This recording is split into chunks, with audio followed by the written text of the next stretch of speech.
Yeah, kind of a crazy story out there. We saw some returns. Again, I got to remind you guys, this podcast is actually a week ahead, so we do not know what's happening with Ninja, but I don't think anything will be happening anytime soon Not with in the the guy. next couple days, at least. I think we're safe. We can for hope, now. Yeah. because Knock something on that wood. did happen this past week is Doc and Shroud both returning in the same week and hitting some gigantic numbers. Now, we cannot confirm to you guys the numbers because I think a lot of people overlook the fact that both YouTube and Twitch display numbers, they can be a bit fishy. Yeah, a little finicky. So we don't know as of right now. Yes, peak viewership, the numbers we did see did show Shroud above Doc. Of course, Twitch versus YouTube, you can debate, the time of day, the game chosen, the hype behind the guys. It doesn't matter. They both smashed. I mean, absolutely obliterated. Those are big boy numbers. It was whack, Those dude. are like big boy numbers. Like, bro, if I would have told you, I don't know, 5 months ago or last year, we were going to be seeing a couple guys breaking 500,000 concurrents on their returns. Yeah, just chilling. First of all, you would have said return. Yeah, right. Where'd they go? But either way, both probably breaking, of course, 500,000 viewers apiece. And with the debate here, of course, for you guys to answer to as well, has this hurt Ninja's position in the market?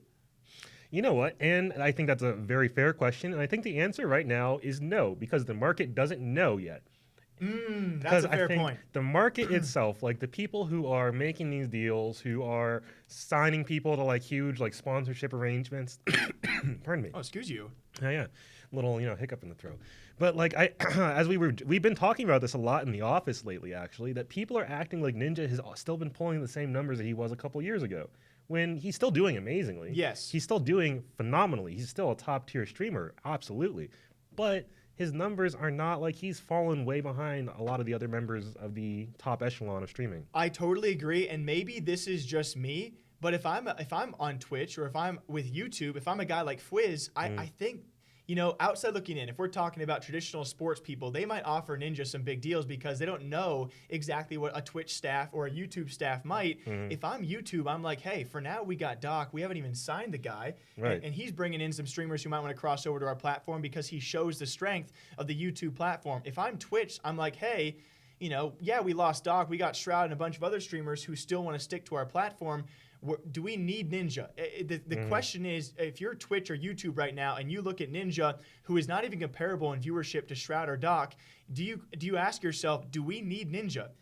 Are people going to naturally come to us because YouTube, hey, they're big already? Yeah. And Twitch is like, hey, we're number one. We're doing just fine. And we see Ninja point a third or a fourth of the viewership numbers that Doc and Shroud are. Do we focus elsewhere? Is he really worth any big money anymore? And again, I'm just asking the question. That's all I'm doing. I don't know. I think these teams are very, very smart, and they think, okay, if I'm YouTube, I'm thinking, all right, Ninja, go back to Twitch. Yeah. I don't know if you guys actually have a good relationship. Go back. Because I don't know if YouTube needs him.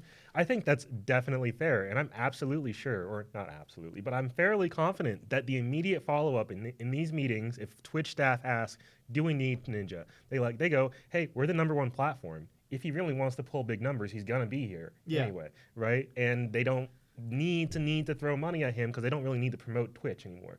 YouTube's probably over here thinking we have the only VOD platform that's functional, really, at the end of the day. So he's going to be there one way or the other, so they get Ninja views. It's so hard, dude. Maybe Facebook Gaming will be like, hey, swing through. We're still here. Yeah. Again, we're not in the negotiation rooms. We have so little knowledge compared to what their teams do, so we don't mean to offend anybody, but certainly it's got to be a weird time for a guy like Ninja to come back, and then all of a sudden, unfortunately, maybe so, we got Shroud and Doc following up with even bigger shows. He's no longer the big pole he once was. Still gigantic, but is he big enough to field a big offer from both Twitch and YouTube, or is one side leaving him hanging with no options? I think we'll find out in the near future. Yeah, Who knows when? Who knows? But when we do, of course, we'll break it down.